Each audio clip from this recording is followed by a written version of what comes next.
మన ఏవ మనుష్యాణం కారణం బంధమోక్షయోహో. మనుషుడి యొక్క బంధమునకు మోక్షమునకు కారణము వాడి యొక్క మనస్సే. ఏం చేసింది మనస్సు పాపం? మనస్సు బంధాన్ని కలిగిస్తుంది. బంధం అంటే ఏమిటండి? బంధాయ విషయాసక్తం. విషయాసక్తే బంధం అంటే వేరేమి కాదు. ముక్తం నిర్విషయం స్మృతం. ముక్తి అంటే ఏమిటండి? నిర్విషయం, విషయములకు బానిస కాకుండా ఉన్నటువంటి వాడు ముక్తుడు.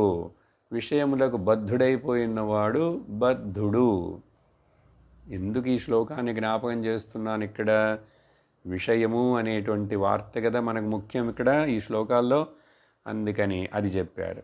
సో బంధం అంటే విషయాసక్తి, ముక్తి అంటే విషయ